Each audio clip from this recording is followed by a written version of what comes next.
Kaixo eta ongi etorriak astelehen honetan magazinera, hementxe gaude, astelehen post-elektoral honetan, hauteskunde osteko.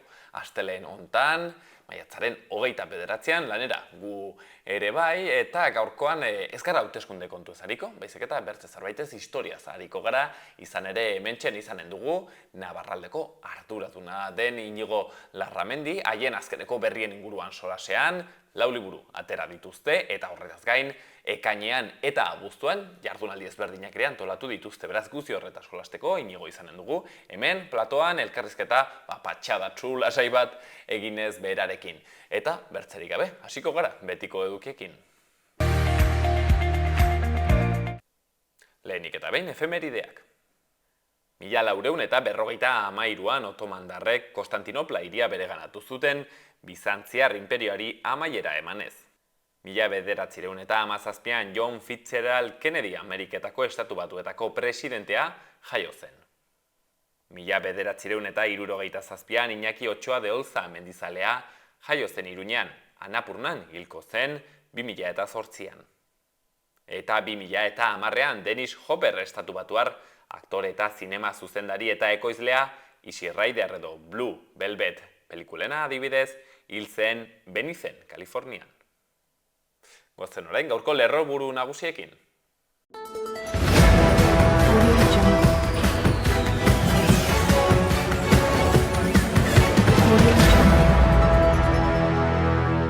UPN alderdia 15 eserlekurekin PSN 11rekin, EH Bildu 9rekin, gero Abai 7rekin. Alderdi Popularra 3rekin, Kontigo 3rekin eta Vox 2rekin. Parlamenturako hauteskundetako behin-behineko emaitza dira. UPNek Bilduri irabazi dio Iruñan 3.000 boto baino gutxiagorekin. Kristina Ibarrola izanen dalkate PSNek ez badu Joseba Asiron babesten. Fernando Ambustegi buru EH Bildu izan da talderik bozkatuena baztanen.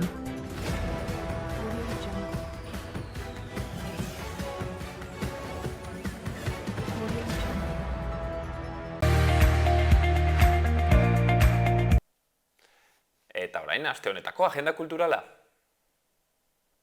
Astelehenean, atxaldeko 7etan gaur, Hilarion Eslaba musika eskolako kalejira, Burlatako ermita kaletik, Axular elkarteak antolatutako kulturastean. Asteartean, Iruñeko udalak eta Nafarra Ateneoak elkarlanean, Iruñeko historiaren inguruko 3 bisita gidatu eskainiko dituzte, Ana Diez, De Iure eta Xavier Mangadoren eskutik, bortzetan hasiko da. Asteazkenean, Axular elkarteak antolatutako kulturastean, asteartean 7:30 barra eta pintxoak, eta jarraian 8:00 emakumeak ibaia eta mendia proiekzioa eta hitzaldia Maite Arbonies Porresen eskutik. Ene kantaken dantzan ikuskizuna eskainiko dute Axular elkarteak antolatutako kultur astean, asteazkenean atxaldeko 6:00 Axular elkartean 7:30 barra eta pintxoak egonen dira. Asteazkenean baitere nostalgia ez da salgai, Xan Idiarten liburuaren aurkezpena eginen dute maiatzaldiari itxiera emateko. Idiart bera bertan izanen da eta Luzien etxe zaharretak aurkeztuko du. Gaztelu plazan liburu azokaren gunean atxaldeko 6:00. Hortzegunean, kantu eta hitza musika zikloaren barne, Olaia Intziarte kontzertua eskainiko du Oko Andra Maria plazan atxaldeko 8:00. Eta Axular elkartearen aste kulturalaren barra eta pintxoak 6:00 aitzinera eta ondoren 8:00 drag ekitaldia. Albina Estardusten eskutik hitzaldia eta jarraian La Divina Komedia monologoa. Hortzilarean 6:00 baitere Axular elkartearen kultura aste horren baitan Sol Sostenidoko gazten eskutik rock, pop eta folk abestien kontzertuak. 9:30 bokata da eta 10:30 Lilo taldearen kontzertua Burlatako Axular elkartean. Nafarroko bertsolari txapelketako aurrekanporaketa saioa jokatuko dute baitere atxaldeko 6:30 Etxauriko udaletxeko areto nagusian.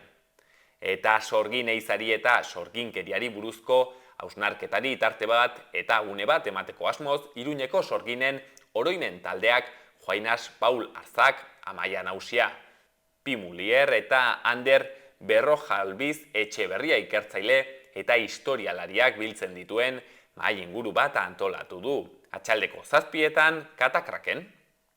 Eta laun betean, Axular elkartearen kultur asteari amaiera emateko egun osoko egitaraua antolatu dute. Ameketan artisau azoka, joaldunak eta erraldoiak, gaitari eta txistulariekin, ordu batan Larratz eta Axularreko dantzariak, 3etan zikiro jatea eta bortzetatik aitzinera biziraun erromeriaren txanda. Eta euskaldunei esker, honez ameka ordu ameka kantu biltokin, egun osoan zehar ameketatik atxeko 10etara. Eguerdiko ordu bat eta erdian ekitaldia, ordu 2 eta erdietan bazkaria eta 8 eta erdietan txistorra jatea. Eta larun batean baitere Elizondoko lurra aretoan roten 13, eskabidean eta jaleo taldek kontzertua eskainiko dute atxaldeko 8etan. Gaurko egunkarien azalak. Diario de Notiziasen, Nafarroak gobernuaren gehiengo aurrerakoia berretsi du eta Txibitek presidente gisa errepikatzeko botoak ditu. EH Bildu da azten den indar bakarra, geroabaik 2 eserleku galdu ditu, baina erabakigarria da, UPN eta PP 18ra jaitsi dira eta Vox sartu da. PSNek geroabaik eta Kontigo Zurekin alderdiek 21 akta dituzte. Ciudadanos parlamentu arkutik desagertzen da. EH Bilduren olatua Nafarroan eta EAen zabaldu da. Ibarrola, UPN, Asironi EH Bildu irabazi dio 3.000 botoren aldearekin Iruñean, alkate izango da, indar aurrerakoiek adostasunik lortzen ez badute. PPek gehiengo zabala lortu du Madrilen eta PSOEri 4 erkidego kenduko dizkio, Vox beharko duelarik. Diario de Navarran, lerroburuan, UPN garaile eta Txibite, PSN, Bilduren esku. Zentro eskuina ahulduta atera da UPNren eta PPren zatiketaren ondorioz eta Vox sartu da parlamentuan. Bildu 7tik 9 igaro da. Iruñean, UPNek Bilduri irabazi dio pultsuan eta PSNek erabakiko du alkatetza. PPren garaipenak Feijoren Moncloarako bidea bideratu du. Popularrek sozialistek baino 800.000 boto gehiago lortu zituzten. Sánchezek eta PSOek legealdiaren amaiera kolokan ikusten dute. Gara egunkarian, EH Bildu indartu eginda, kudeaketak ahuldutako EAJaren aurrean. EAJak zigortu egin dute bere kudeaketagatik eta buruzagien harrokeriagatik eta EH Bilduk berriz bere historiako emaitzarik onenak lortu ditu eta Hego Euskal Herriko lehen udal indarra izan da. Lerroburuan, emaitzen arabera, Asironek eta Txibitek adostasuna bilatu behar dute PSNrekin eta EH Bildurekin. Bertze lerroburu batzuetan, Gipuzkoan EH Bildu izan da indar irabazlea, udalerrietan zein aldundian, Iriarte buru duela, Gasteizen Rozio Biteroren hautagaitza izan da bozkatuena 7 eserlekurekin, eta Bizkaian EAJak bere botoa mantendu du, baina EH Bilduk nabarmen goiti egin du. Eta Euskal Herria irratiak itzeko, berri nagusian Txibite berriz ere lehendakaria izatea da litekeena aurreko legealdiko formula errepikatuta. Gaurko foru hauteskundeetako boto gehienak zenbatuta, 97%, lerroburu nagusiek diote Nafarroako gobernukideek parlamentarien behera egin dutela, EH Bilduk goiti egin duela eta eskuinak berdintxu jarraitzen duela, eta beraz, zenbakiek aukera ematen dutela aitzineko 4 urteetako gobernu formula bera errepikatzeko. Alboko berrian, ekainaren 16an eginen dute parlamentua osatzeko ekitaldia, eta azkenik Floren Ahoizen hitzak, Txibitek arras indartua ikusten badu bere burua, ez dio erreparatuko mundu errealari.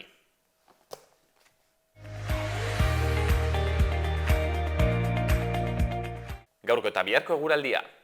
Gaur giro nahasi eta ezegonkorrak jarraipena izanen du. Goizean ezegonkortasunak iparraldean izanen du eragina eta hemenka zaparradak botako ditu, batez ere Bizkaian eta goizean goiz. Egunaren bigarren partean aldiz, ezegonkortasuna handiagoa izanen da barnealdean eta berolainoak geratu eta zaparradak bota eta ekaitzak jotzeko probabilitatea handiagoa izanen da Araba hegoaldean, Pirinio inguruetan eta Nafarroa erdialdean.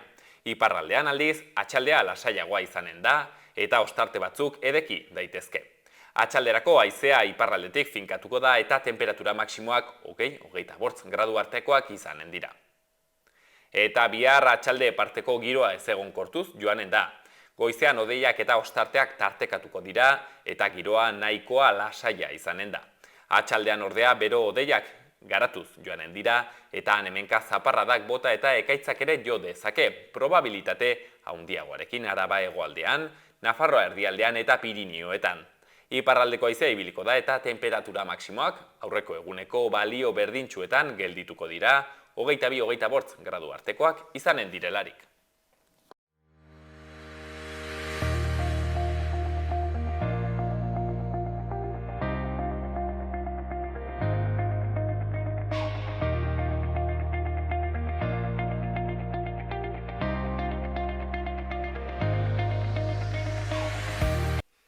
Astelen honetako lehendabiziko elkarrezketan hementxe platoan eginen dugu, Iñigo Larramendirekin, badakizuen Nabarraldeko arduraduna gure kolaboratzailea, hemen egoten da hainbatetan, eta gaurkoan kontuan dana bat ditugu solasgai, batez ere, arituko gara, atera dituzten edo aterako dituzten lau liburutaz, ez bat, ez bi, lau liburu aterako dituztelako, eta elkarrezketa kabaia aldera ere komentatuko digu Iñigok, nola ari diren prestatzen, auritzen hortxen ekimen pare bat, ekainan zehar egiteko, eta, interesgarriak izan daiteztelakoan, zuei ere komunikatuko dizkizuegu, beraz, horretaz solasteko, Iñigorekin egonen gara, aipatzen genuenez, Iñigo, atxaldeon eta mil esker gurean egoteagatik.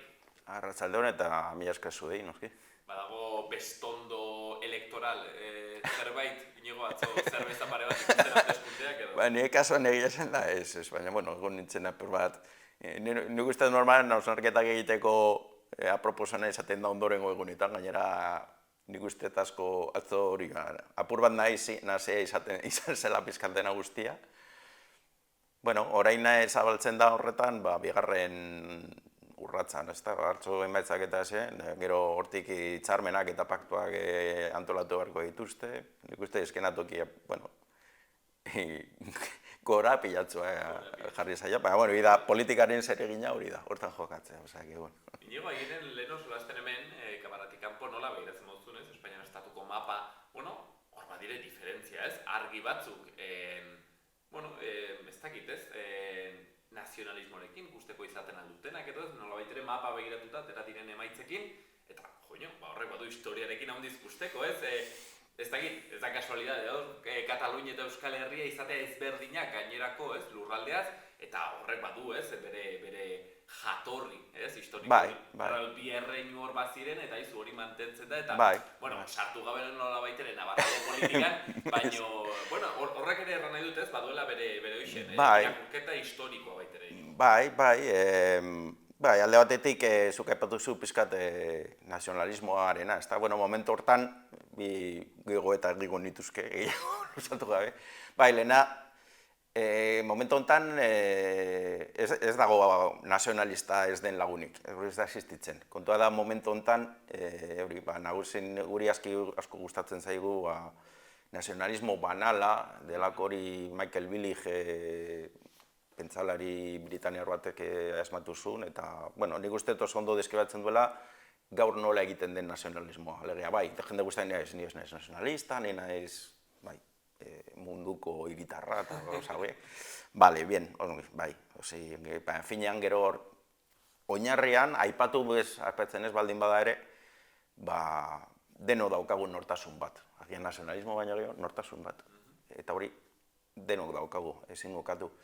Eta, horrekin lotuta, eta zuk ere esan duzu, gu ez gara inolaz alderdien arloan sartzen, jakina ezetz, baina garrantzitsua dela, zuk ongi esan duzun bezala, ulertzea ikuspegi soziologiko batetik, nola esateko, nola, eguneroko edabideetan eta pilpilan diren arloan, eremuetan edo, beti gai ezbainak aipatzen dira, ez da, baina garrantzitsua da, aintzat hartzea beti uharkabean eta hor banaltasun hori uharkabean, baina indartzu, hor oinarrian badago hori, nortasun edo atxikimendu bat.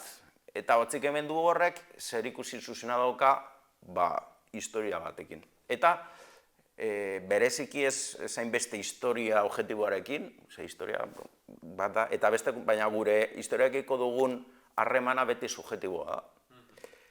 Historia horretatik badira gauza batzuk goratzen ditugunak eta beste batzuk ahazten ditugunak, horrekin osatzen dugu memoria edo oroimen kolektibo bat, eta horrekin gu nola edo ala harremanetan jartzen gara, gauza batzuk kontzat jotzen ditugu, beste batzuk txartat, eta horrekin osatzen dugun kontakizun, beste boladan dagoen hitz hori, kontakizuna edo relatoa, horrekin denok, berriro diot, denok, ez dago kontakizunik ez duen lagunik, kontakizun historiko bat osatzen du. Eta, bueno, hori bai dela Navarraldaren esparroa, ez da? Osea, kontakizun historiko hori lantzea batez ere geurea den, eta hor utziko dut, lutzerak emango luke, baina, bueno, oso labur esan da, benetan geurea den kontakizun historiko bat osatzeko, ze horrek bere biziko eragina du gero normalean argudiatzeko, pentsatzeko, politika egiteko, erabiltzen ditugun kontzeptuetan. Hori ja beste esparru bat da, baina ezin ahaztu hori bete azpian badagola kontakizun historiko bat, ez historiaz ipuina kontatzeko, edo esateko, jo, historia ze polita den, ez, historia da irakana bezala, bere miseria guztiekin, eta momentu gorenekin ere, kontraesan guztiekin, baina egon badago eta ezinbestean ere egina egiten du. Orduan, gure zergina da, batez ere hori, oinarrian dagoen kontakizun historiko hori, lehenik eta behin moduz zorrotz baten, historia ez da ipuinak, historia da, eta hor zorrotz izan behar dugu, baina batez ere gure ikuspuntutik idatzita. Gaur, eta horrekin amaituko dut, eta hori da pizkat gure hausnarketa ez da, gaur gure pentsamendua moldatzeko erabiltzen edo oinarrian jartzen dugun kontakizun historiko hori neurri oso handi baten ez da geurea. Eta hori da garbiketa edo eraberritze lan, egin behar dugun eraberritze lana, eta hor utziko dugu. Baina, bai, hortak lortzen da, nobet esateko gure ustez, gure jarduna, hori, atzo gertatu zenarekin izate baterako, eta hori da. Baina, bai, kuriosoa edo zen kasutan, begiratzen duzunean mapa, kasunetan Espainiar Estatuko mapa, agerikoa da, ez, hor badago diferentzial, begiratzen duzu Udalerrika mapa, batean hor, ez, Euskal Herrian eta Katalunian diferente, kolorez berdina duena da, eta hori ez da nahi dut hemen sortzen dirako gene... Eta hainbeste, ez da horretan bazte, hartzen baldin baduzu, ez da momentu enten buruatzen, baina hainbat aldagai soziologikoetan, hainkestak egiten direnean, ez dakit, horremen ez buruatzen, baina hainbeste gairi buruz eta ikusten duzu mapa, eta ikusten da, non den desberdin eta non ez. Zergatik? Horregatik, horri historia bat da, agian, historia horren dugun oroimena hori, nahiko nazia da, nahiko naztuta, eta hori da gure zeregina, hori pizkat txukun jartzea, esateko, baina hori da ezberdin pentsatzeko arrazoia, hori hor oinarrian dagoena, hori nabarria da, eta ikusten da behin da berriro, atxo hauteskundeetan, zuk esan duzun hori, atera dana da, dagoena, bakigu zer den, eta Espainian atera dana da, Espainian dana, ez gaur, duela 1000 urtetatik ona, hori dago esaten, aizue, erreparatu historiari, historiak esaten diona da, gaur ikusten duguna da, 1000 urten ondoria, az gaitezen abia puntu horretatik, hori da errealitatea. Pentsatu ezakegu, gustatu bai, gustatu ez, hori, baina realitate gordina hori da, eta hori izan behar du abia puntua, bestela gure buruari trampatan egongo ginateke gure berarekin, no, esateko. Hor utziko dugu. Sarrera txiki hori, bertzerik gabe, ez? Lotzeko nola azkenean egunerokoan gertatzen diren gauza hauek, momentu batean, mate dutena, ez dakit, batean, ez? Gaur dioten nahi zauteskundetara, eta nola guzti horrek, duen azkenean, ez atzetik, kontu handana bat, eta hortxen, historia, nola zaten den, gure bizitzako alderdi eta xoko guztietan, bai zuzen ere horretan sakondu izateko eta xokoiek gehiago miatu izateko, lau liburu ekartzen dizkigute, proposatzen dizkigute Navarraldeko kideek.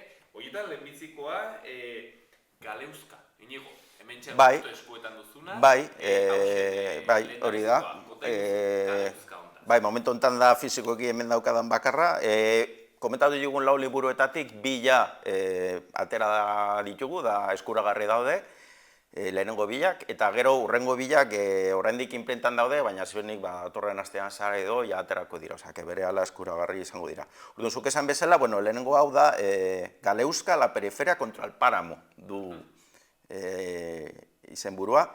Jose Estebek historialariak idatzi du, Jose Estebe berez galegoa da, galizakoa, baina, bueno, ez daki Gipuzkoan bizi den, edo gutxienez askotan aritu da historiaz Gipuzkoan historialari nagusietako bat da nolabait esateko, Galizerra bada ere, eta, bueno, ziruenik aste batez ere, Galeuska, de Montre dau, ziruenik jende gehienak, bagian ez du entzun, beste batzuk bai, ez da. Bueno, Galeuska da, bueno, 20. mende hasieran nolabait esateko, bueno, Galizia, Katalunia eta Euskadi, gara hartan, gaur Euskadi beste esan nahi badauka, eta ez gara horretan lusatuko. Bueno, gara hartan Euskadi, Galizia eta Kataluniaren artean, bueno, Espainian aldaketa egoten ari zirela eta bar, nolabait esateko, akordio bat edo hitzarmen bat egin zuten euren artean, bueno, elkar laguntzeko, nolabait esateko. Finan, arerio berdina izanik, bueno, 3 abertzalismoen artean, bueno, harremanak eta elkarlana indartzeko modu bat, ezta. Eta kontua da, hitzarmen hori sinatu zela, hain zuzen, 1923, justu duela mende bat, orduan 100 urte, orduan hori dela eta, Jose Estebezek liburu hori idatzi du. Harrezkero, akordio hau bizirik iraun du, eta gaur oraindik ere nik dakidala indarrean badago, ez dakit zen nolako praktikoetasunekin, hori ez dakit. Esaterako, hori 1998, bueno, ja dira 25 urte, eta, bueno, horrek ikusirik daukakelo, zenbaki borobilak dira, ezta. Bueno, hor ere diseinatu zen Bartzelonako adierazpena edo halako zerbait. Bueno, ez dakit zenolako edukiekin zehazki, baina esan nahi dut, hori, joan den, duela 100 urte, abiatu zen dinamika horren barruan, ezta. Bueno, esan dakoa, segurunik agian adine gehiago daukatena, bai, dena den ez da guai honi buruz gutxi egin nekien, oza, nekien bai Galeuska sortu zela, eta bar, baina egia esan da, hortaz aparte, aipamen utzaz aparte gutxi nekien, eta, bueno, ondo dago, zuk esan duzun bezala, gure historiaren pasarte hori, bagian, entzun dugu, zer da, bega esan da, gutxi dakigu. Hori, aspaldienetan lan dugun hildo bat, guk deitzen diogu historia laburra. Osa, dira, liburu, hori, txikiak, poltsiko tamaiakoak, noet esateko, hori, oso zehatza, eta gai zehatzei buruz, ezta? Eta, bueno, orduan, ondo sartzen zen eredu orden barroan, eta, bueno, horrela atera dugu, bueno. Eta Navarraldek... Bai, Navarraldek argitaratu du, hori da. Bueno, esan bezala, kasu hontan ez duela 500 urte, baizik eta duela 100 urteko, bueno, pasarte interesgarri bat buruz gehiago ikasteko, modu erreza, eta, bueno, interesgarria batez ere, nahiko ez ezaguna dela, eta ni gaz hauetan murgilduta ibiltzen nahi, eta ala ere, esan da gai honi buruz, oso gutxinekin, osea, bueno, beti ikastea ongi etortzen zaigu, ezta? Galeuskaren inguruan ikasteko, hori da. Justo lehen aipatzen genuen mapa horrekin handiz. Hori da. Bai.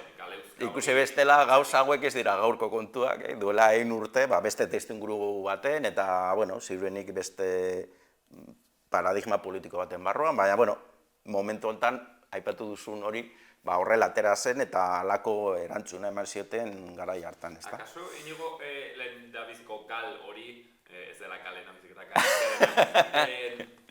horra, akaso indarra pixket galdu da, zuk uste?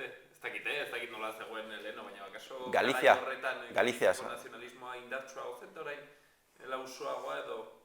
Jode, urrunetik epaitza ez da erreza, ez dakit, Galiziak, loko baitzoka, bueno, ez dakit, hori Galiziako lagun batek esan barko luke hobeto, ni egia esan da Galiziar abertzalismoaz ez naiz oso aditua ez da. Bueno, Galiziak nik uste oso izaera berezia daukala, bakigu. Bueno, bere historia daukalako, gu bezalaz, besterik gabe. Eta, claro, hor argi dago hori, pentsamolde konservadorea, bueno, oso indartsua dela, PPek bakigu nolako indarra eukidu betidanik bertan, Franco Galizarra zen, Fraga, Rajoy eta orain Feijóo, osea, bueno, alegia, osea, Espainiaren defensaile, bueno, Espainiaren aldeko personei nagusien artean euskaldun asko ere badago, argi eta garbi. Abascal bera... Abascal ez da, baina hori normala da, alegia. Herrikolonizatu baten normalean muturrekoak dira jarrerak, ez da, hori da, eta hori normala da. Eta, bueno, Galiziaren kasuan, nik uste hori nabaria dela. Claro, nik uste urrunetik ikusita eta respetuosarekin, kulturalki oso gurean bezala, baina agian Galizian oraindik ere gehiago, hori, konkistatzaile batek beti saiatzen dana eta bilatzen duena da menpekoak bere kultura, bere nortasuna, bere hizkuntza, bere historia eta gutxiestea eta bere burua, ez dakit nola esan, baina bere burua makurtzea edo makurtu araztea noet esateko ez da. Barneratzea bera gutxiago dela, eta nire inpretzioa, kanputik ikusita da, Galizian hori oso nabarmana dela, eta hor badira Benega eta beste indar politiko batzuk ere, baina aipatu dugu oinarri horrekin bueltan berri ere, nik uste nire inpretzioa kanputik da hori, oinarrizko nortasun hortan Galiziarren kasuan, menpoketasun mentala gurean garrantzitsua baldin bada, han oraindik ere areagotuta dagoela noet esateko. Eta, bueno, beti ikusten da, eukitzen dituztela bere momentuak, nor ikusten da, hori, bertsalismoa, deno delakoaren gorakada bat, baina gero berapena ere etortzen da, ez dakit, barrutik ezauku barko litzateke, hobeta aipatzeko baina. Foruak edo beren lege propioak nola baitere ez dituzte. Claro, hori ezagutu barko, bazegoen Galiziako erresuma, horregago dago ere Portugalekiko harremana, hemen ez daukaguna. Claro, ez dakit haien nola, berez, Galizia eta Portugal kulturalki gauza bera dira, baina, gero Portugal estatu independente bertu zenetik, berezko bidea eukidu eta immigrazioa bere biziko eragina eukidu Galiziarengan, hori argi dago. Emaitza ikusten dena da hori, bere abertzalismo Galiziaren arloan gora bera handiak egoten dira, ez da, gurean gora berak egoten dira, baina, ikusten da badala, nobait esateko, oinarri sendo bat, eta, aldaketa egiten dira horren inguran, baina bere gora beraekin eta egoronkorragoa, baina Galizian ikusten, ez dakit zerratik hori barrutik ezagutu beharko litzateke hango gizartea, baina, hori aldakorragoa da, gora bera handiagoekin, ez dakit, ni gehiago ezin du sakondu, baina egia da ikusten dela hori, eteno Galiziako abertzalismoak agertu eta desagertu, hor badagoela, baina agertu, desagertu, esaten dute topiko guztiak inozoak dira, ez da, baina esaten da, Galizarrekin hori, beti ez duzola jakiten, gora edo bera joaten den, ez dakit hori tontak ere bada, baina egia da, kasu honetan, agertu, desagertu, gora berak egiten dituztela, ez dakit. Edozein kasuetan pentsatzen dut inigo, justu liburu honetan, gauzak ere argituko dira, edo behintzat zertzela da batzuk. Batez ere, nik uste hitzakia dela ere, hori, Frankoren, agian nik uste hori gutxi jakiten dugula honi buruz, Franko, 36ko gerra baino lehenagoko urte horiek, eta hau da, gainera, Errepublika Espainiarra baina lehenago hasi zen.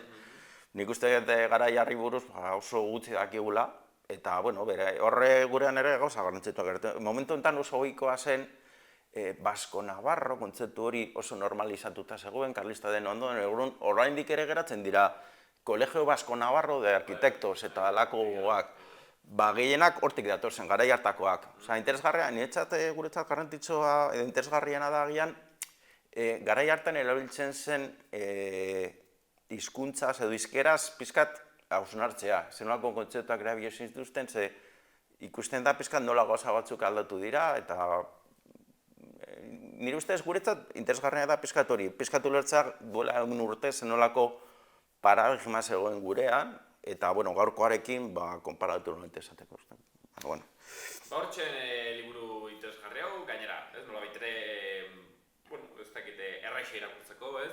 Bai, ez da, argazkirik ez dauka, hori egia da, azala ikusgarri egin zaio, baina ideia da hori oso zehatza, informazioa naguirakin, eta berrehun bat orrialde edo baditu, baina irakurte erraza, hori da pizkat asmoa. Baina, hortxe, lehendabiziko liburu hau, Kaleuzka, argitaratuan, Navarraldek, eta inigo orain bertze bi atera dituzue, edo aterako dituzue. Bai, bat atera dago eta bestea bere aterako da, bai. Eta kasu honetan, bi figura, bi pertsona ezberdinen inguruan. Bai, hori da. Ez ezagunak, baina bat abertzea baina gehiago, lehendabizikoa, Federico Krutwig. Krutwig, hori Federico Krutwig Sagredo,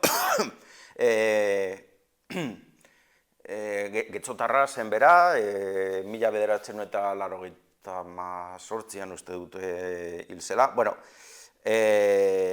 Nola labur bildu. Zen oso tipo, hau ezagunagoa da, aipatu ditugun bilagunak, hasi baino lehenago esan duzen bezala, nahiko heterodoxoak izan ziren, pizkat hortik dator, pizkat hori kalera ateratzeko nahia, heterodoxoak edo beste ikuspuntu bat ematen dutelako.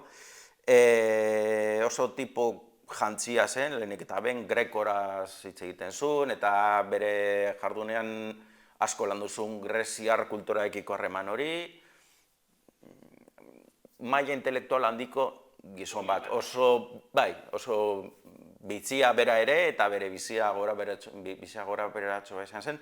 Ezagunagoa da batez ere momentu baten, ez dut urte, nik uste izan zela 60ko hamarkadaren amaieran, alako zerbait, okera egon daiteke, baina, etaren bilakaeran momentu hartan bosgarren azalan edo uste dut izan zela, eta izan zituen 1000 gora bera horien barruan, berak aurkeztu zituen txosten batzuk pizkat, eta era baten bere buru antolatzeko, eta eragin batez ere fronte bere garaian eta antolatzen zen hori fronte militarra, fronte langile frontea eta berak zerikusia handia gero apur bat ahaztu zen hori, baina berak eragin handiaz izan zuen garai hartako etaren barne antolakuntzarako. Gero, beti bezala etaren barruan, indar banaketa aldatu zen, eta momentu baten, berak alde egin zuen horretatik, baina bere momentuan eragina eukizuen etaren bilakaeran eta pentsaeran, eta bere lanik ezagunena, ziruenik inor gutxik irakurri badu ere, da Baskonia izeneko liburu bat idatzi zuen. Pika zaila, ez? Noiz baiteren? Bai, hori da. Nik ez dut irakurri, lehenen harria nire inburuaren kontra, nik ez dut irakurri, baina bai, ospe hori badokala, nahiko, zebera esan bezala, bere intelektualki beste maila baten zen, bere gora bera guztiekin, eta liburu hortan nahi zuzen, gero informatikari buruz ere liburak idatzi zituen, ezin ukatu intelektualki maila handiko gizona zala, eta esan bezala hori, libururik ezagunena, Baskonia liburu hori, bertan, gero horre indarrean, denok hauetan egon diren, kontzeptu batzu, hor agertzen dira eta bar. Eta, batez ere bere garrantzia da hori, ezta. Bere gauza asko egin zituen, horretaz aparte, esan dakoa, intelektualki oso oparoa zelago, nolait esateko. Eta, kontua da, aurten bere okerrez banago, bere jaiotzaren mende horrena, edo joan den urtean, ez nago ziur. Bere jaiotzaren mende horrena betetzen zela, haren lagun eta haren ganako interesa zeukan lagun batzuek egin zuten nolabaiteko jardunaldi edo biltzar bat, edalako zerbait, eta hortik ateratako txostenekin, horrekin egin dugu, haiek proposatu ziguten, eta Navarraldek baietz, egin zen txosten horien bilduma bat, Krutwig bere mende hurrena berrik irakurtzen izenburuarekin, eta da, esan dako, anitzak, bueno, aurrekoan bezala, normalean agian, eta krudu batez ere, aipatu duzun bezala hori, normalean zuzenan irakurtzeko, agian izan daiteke, pero bat, zaila, esan dako, bere intelektuali maila handika salako, eta bueno, hau da nik uste modu bat, pertsona hau, jendearen gana apur bat urbiltzeko, apur bat, bueno, jakiteko zenolako eragina ikizuen, gaur egun erabiltzen ditugun hainbat kontzentzuetan, ez da? Ez da biografia bat. Hombre, badago nik uste lehenengo edo bi lehenengo txostenak berez bai biografikoak direla, ez da, baina gero gehien bat dira, hori, bere lan intelektuala eta bere pentsamenduari buruzko hausnarketa bat. Bakoitzak jorein aurkibidea ez dokat buruan, baina hori, jorratu zituen Greziarekiko lotura hori, etarekin, bere gaian ukizun harreman hori, eta informatika, nahiko errena sentista zen, nola esateko, eta esparru asko jo zituen, eta, bueno, txosten bakoitzak eragiten dio nola esateko horietako bati, ezta? Eta, bueno, hori, batez ere, biografia baino gehiago zuk esan bezala, bere karpen intelektualari buruzko birpaso bat, ezta? Eta, bueno, batez, hori, Federico liburu hori da. Bigarrena, eta aipatzen genuen beste pertsona bat, nahiko heterodoxoa ere, hau ez ezagunagoa gainera, da zen, Juan, ustetik hil zen, ez du goratzen joan den urtean, edo duela bihurtu, ez nago ziur momentu hortan. Da Iñaki Aginaga, Donostiarra bera, nola laburbildu, hau bere papera edo garrantzia eduki zuen ja aspaldi baten, batez ere 60ko hamarkadan, momentu hortan Francoren diktadura zegoen, eta gure arroazoak haren menpe. Eta, kontua da, 60ko hamarkada hortan, gerraren ondoren gauzak ikusten zen, edo omen zen, gauza apur bat aldatzen hasiak zirela, eta eta, kontua da, Francoarekiko oposizioa,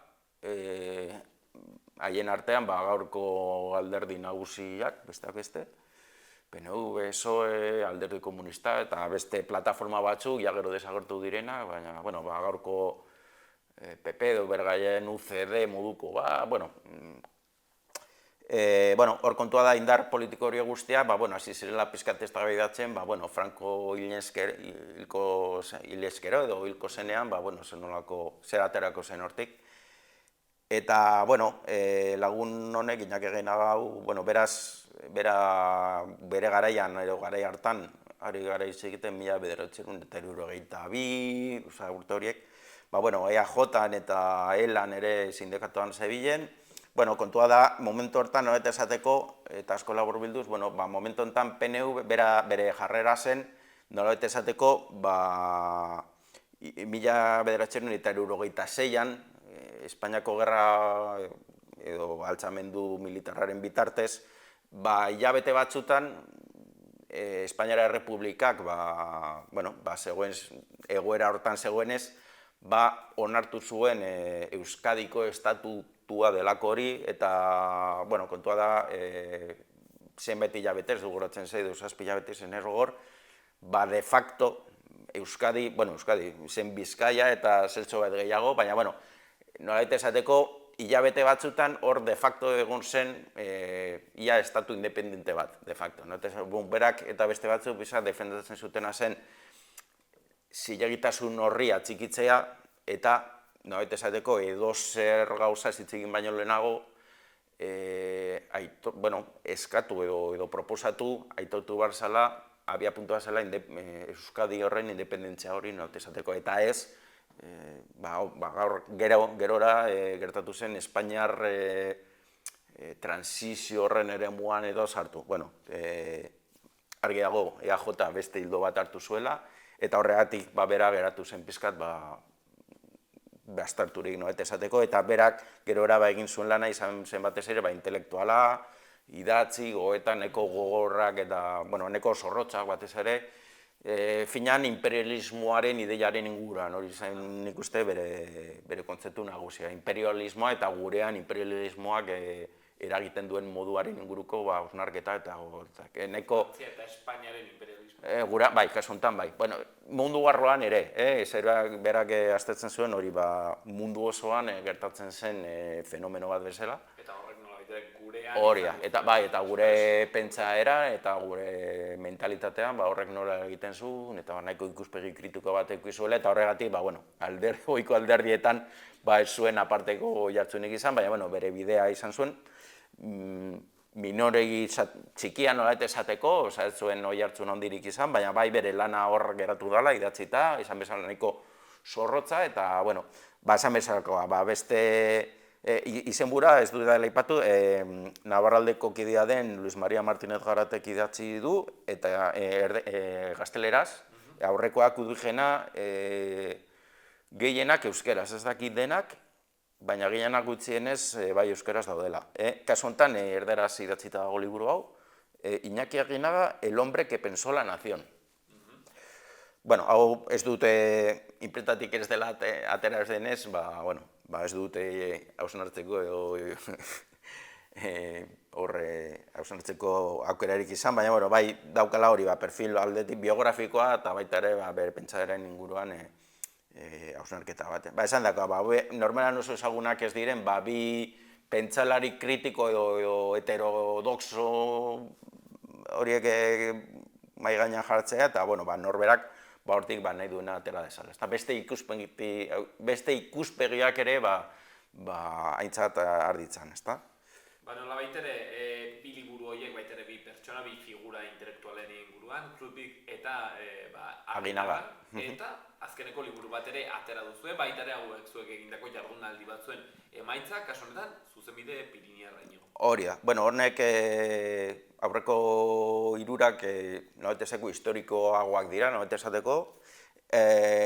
Honek zer ikusi dauka, gu ere aspalditik jorratzen ari garen beste hildo batekin, eta da zuzenbide Pirinierra deitzen digu, beste izendapen batzuk ditu, finan da gure herriak zuen berezko antolakuntza gizarte mailan.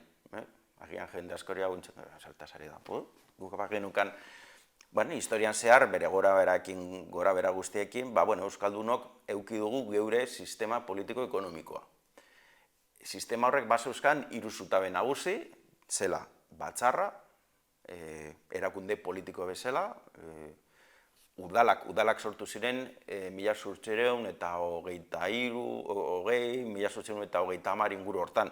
Baina lehentxeago, gurean, herrietan egoten zirenak ziren batzarrak. Eta horietako asko bizirik jarraitzen dute, berezirik Araban eta Nafarroako hainbat herritan ere bizirik daude batzarrak edo kontseiluak. Horiek, agian askoek ez dute jakingo, baina hori gure ohiko, gure usadiozko egitura politikoa da, oinarrizkoa. Beste zutabe bat da auzolana, eta hori agian entzun daukiko dugu, auzolana edo bereda esaten zaio Araban esate baterako. Agian esate baterako duela gutxi beran egon ziren ugoldeekin eta oso ohituta edo ohituta gauden horre baten, halako nahigabe bat edo gertatzen dena, jendeari lana ematea, nolabait esateko.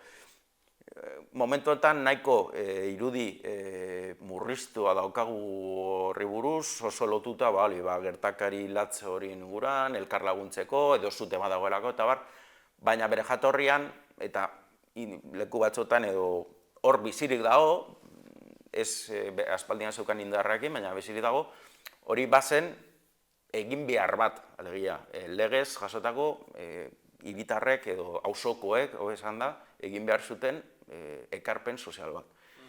Elkarlaguntza derrigortu bat. Bai, orain den egiten da diru bidez. Badira, enpresa bat, eta enpresa batek egiten duz dakiz zer. Hori da, gaur nagusi den...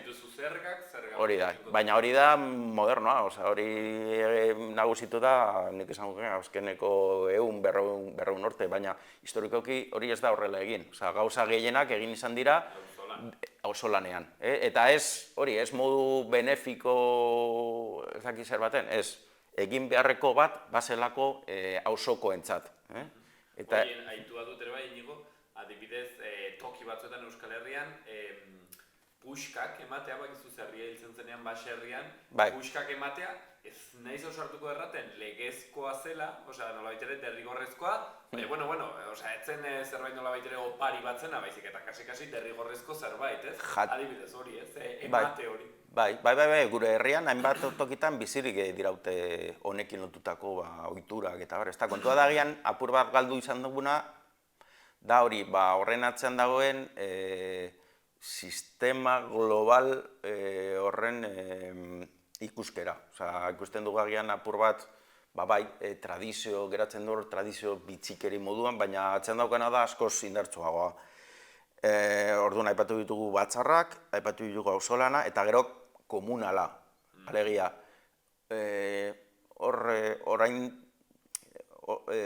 Orain nagusi, gurean gehien bat nagusi den ikuspegia edo ez dakit nola esan, oinarri kontzeptuala jabetzarekin oso lotuta dago. Dena, hori guk esaten dugu dela erromatar zuzenbidearen eragina nola esateko.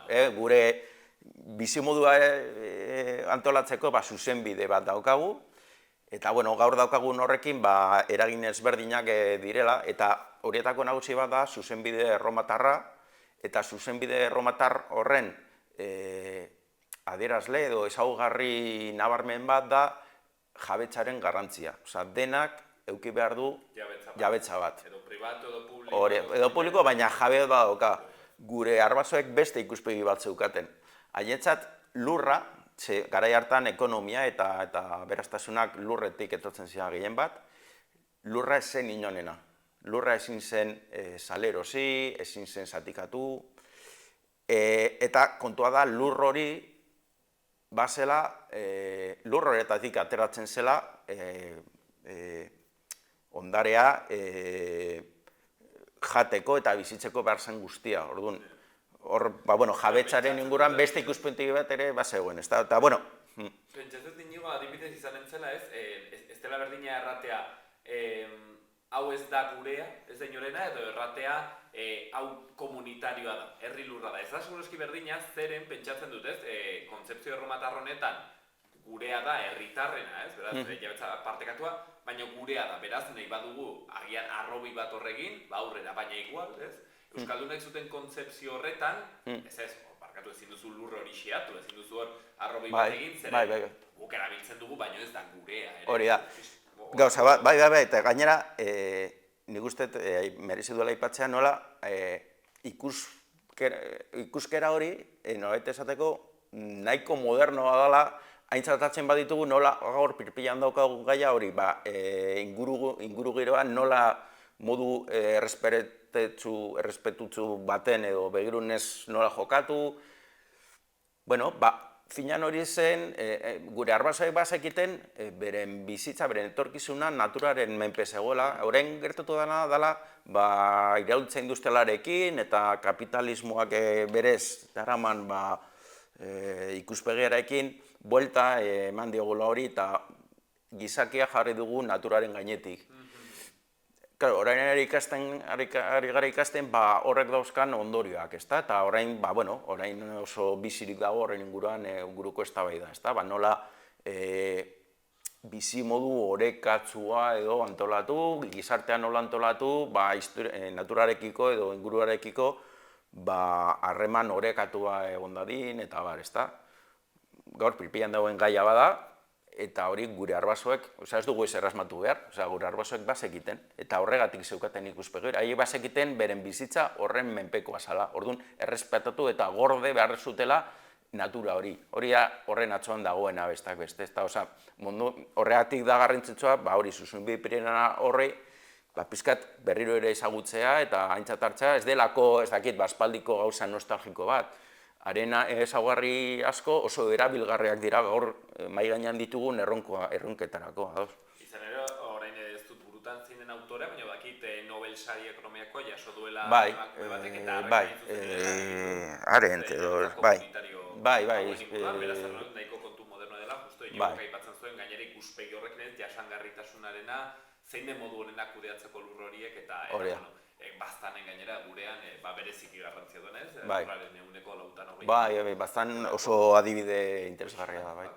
Eta, bueno, horrekin lotuta, eta guazen ja ben hasierako gogoeta egin da, liburuari kontua da, gai honen inguruan, jaspalditin gebiltzan horrekin bueltaka, egin behar genuela, orduan, 2016an, agurainen, egin genuen horren inguruko lehenengo jardunaldi bat, noet esateko, zuzenbidea eta historiaren ikuspuntutik, gero, bigarren jardunaldi bat egin genuen 2019an Azpeitian, noet esateko adierazteko nola gaurko hainbat adierazpanetan, kooperatibak, ikastolak, mugimendu autogestionatuak, gaztetzeak eta beste hainbat adibidekin, nola gure herria antolatzeko zuen modu horren,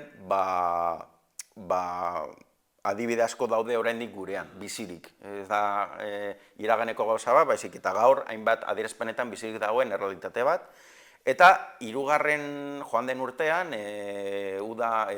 abuztuaren 27an, egin genuen hirugarren jardunaldi bat, eta hau lotuta zegoen zuzenbide perinar honen adierazpen oso zehatz batekin, baina oso bizirik dagoena, eta da faseriak, parsoneriak, eta bar. Hau ere bizirik dago, bastanen ondo ezagutzen duzu, eta bastanek baditu baseriak egorrirekin, salarekin uste dut, hainbat herrikin. Alegia, gure herrian badauzkagu, eta oso ongi sartuta gure buruan muga batzuk eta bar, baina ere, euren artean amankomunean dituzten mendiak eta larreak bereziki kudeatzeko badira gure geografia osoan hainbat akordio herri eta baiaren artean. Eta hori bizirik daude gehien bat muga horiek baino aurrenik baino lehenagokoak direlako. Hori ere gure mendia hori da goza bera, ez da? Mendiak gurean mendiak ez dira muga, baizik eta lotura. Eta, da hori, gaur bizirik dagoen, zuzenbide perinar horren beste adibide bat. Horren inguruko komunalak eta faseriak. Esan genion jardunalde horri. Eta, horren ondorioz, aterako dugu datozen egunetan, horre aurkeztu ziren, txosten ponentzien bilduma bat. Datorren astean aterako da, eta gauza bera, nik uste, hau, gehien bat, zeo zer badakigu, entzun da badaukagu, aipatu ditugun gai hauek jendari, zeo zer entzun da daukat horri buruz, baina gen ez dugu behar bezala ezagutzen, eta batez ere, ez gara hartzen ze garrantzia aukidun gure biziraupenean, nola bizirik dagoen, eta bereziki, nola gaur askotan ematen du, garrantzia handiagoa ematen diogula, ez dakit nondik etorritako teoria bati, eta ez diritzot gaizki, zabalik eki behar dugu, kanpotik datozen, ez dakit, iturrietara eta bar, baina gurean ditugu oso interesgarriak eta baliagarriak eta erabilgarriak diren, hainbat kontzeptu eta tresna, eta horrek ezagutu behar ditugu. Eta hori ez duzen ere ezagutzeko, txosten edo liburuxka hori, zuzenbide Pirinierrarena, hemen egontzen gainera, bere garaian izan genuen Angel Rekalde, hortaz pixkat gehiago sakondu zuena, beraz hortzen xaluaren webgunean ere, topatuko duzu elkarrizketa hori nahi izan ezkero. Garazken fasera, baina luzatu garen ez pixket. Ostia, oso azkar. Kasi hori, aipatzeko, kasi. Oso gainetik. Bi gonbidapen, uda honetarako, eta gito. Segundo para.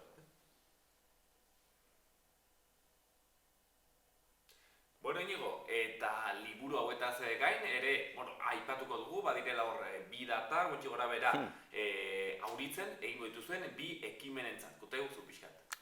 Kontua da, oarkabean, uda gainera daturkigunez, esan bezala, gonbidapena luzatu, entzule guztiei, edo ikusle guztiei, bi itzordu berezi egingo ditugunak zuk esan bezala horitzen. Lehenengoa izango da, gutxi barru, kainaren 17an, larun bata, bueno, hor auritzeko kulturetzean, aipatu dugun komunalak eta faserien inguruko libururi aurkeztuko dugu. Egitaragoa da, alde batetik lauterdietan, arratsalduko lauterdietan, astu zait izena barkatu. Bueno, badago auritzen finka edo lur eremu bat, nolabait esateko, bertako biztanle batzuek erosi zutena, eta, bueno, hasi direna kudeatzen pizkat zuzenbide ipiniarra edo komunalaren irizpide horiekin, ezta? Eta horri txango bisita gidatu bat egingo dugu, hori zuzenbide ipiniar horren adibide erreal bat, benetako bat ezagutzeko, eta bigarrena hori lauterdietan eta ja gero 7etan berez egingo dugu liburuaren aurkezpena, eta hor egingo dugu ere mahai ingurutxo bat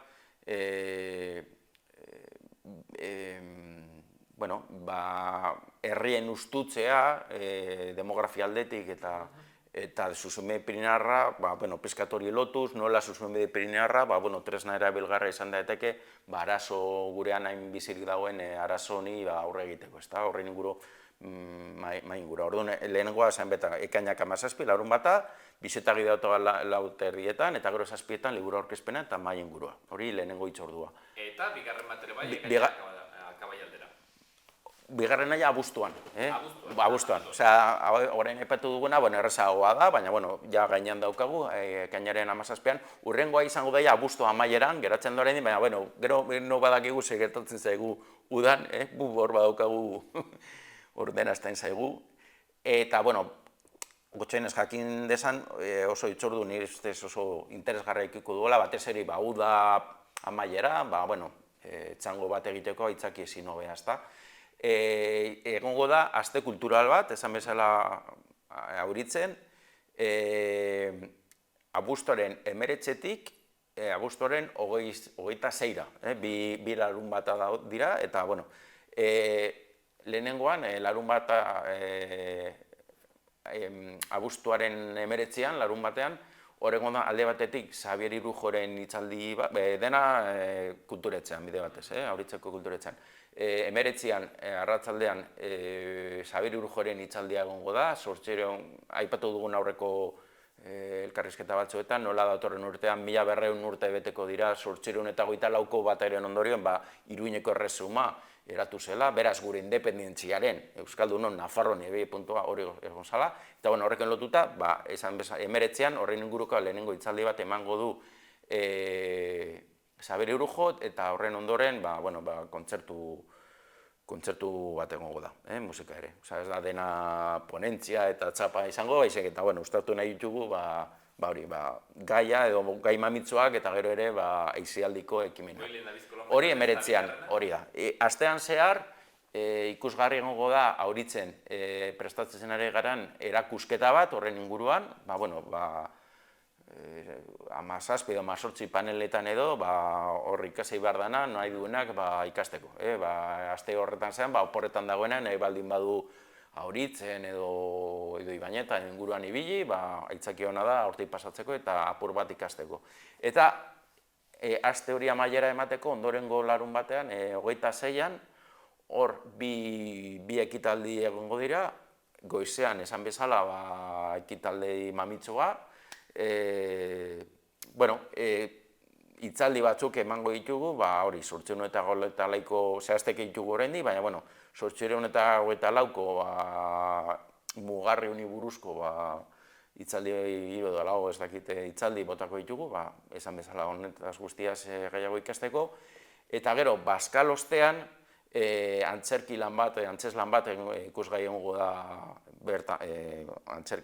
kulturetxean badago antzerki bat, eta bertan egongo da antzes lana txarraldean, da oso antzelaz behasainen ikusi nuen, izan ere Gipuzkoako segurako laguntalde batek egiten du, 20 bat lagun dira, erdila gutxe gora bera neskamutilak, gazteak, eta beste erdila jende heldua. Eta oso interesgarria da, hori, lehenengo partean aurrek antzesten dute garai hartan gertatu zena, baina gero interesgarria nola bigarren zati horretan helduek modu nahiko divertigarri batean, baina mamitsuan, gogo eta interesgarria egiten dute, Francoen garaian jasa zuten errepresioarekin lotzen dute, nolabait esateko modu atsegin baten gogoetatzen dute, hori nola garai hartako gertakizunek gaurko egoeran ere eragina daukaten, ezta? Osea, nik ikusi dut eta nik uste merezi duela, egun pasa ederra pasatzeko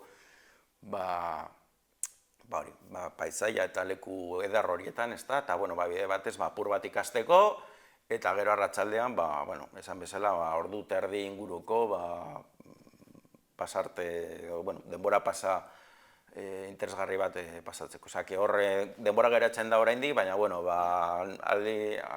baldin bazaudete hori, udaz egingo dugun antolatzen, zuen udako agendan antolatzen, hor apuntatu hori, 19an eta 26an, bi egun horietan, horitzera, datak gertatzen direnean, gehiago zehaztuko dugu hau guztia, ordu zehatzak eta bar, baina, zuen agendan gorte bi egun horiek, horitzetik pasatzeko eta apur bat ikasteko, eta denbora pasa ona izateko. Hortzen, gaurkoan, Nabarraldek komentatzeko ziguna, eskaintzeko, ikusten zuek gauzan dena bat, 4 liburu horiek alde batetik, hori interaziko dugu, Galeuzka, Krutbiken ingurukoa, Iñaki Aginagarena, eta zuzenbide Piriniarrarena, eta gero bi hitzordoiek ekainaren 17an lehenbizikoa auritzen, eta gero abuztuan zehar, 19an eta 26an, hortzen baitere, auritzen kontu ezberdinekin, baino gonbitea luzatzen hementxen Inigo Larramendi, zuzenen Nabarraldeko arduraduna, gaurkoan gauza guzioek kontatzen, gonbite horiekin utziko dugu, Inigo, mila esker, gaurkoan gurean egoteagatik. Mila esker zuei eta aurrengo arte.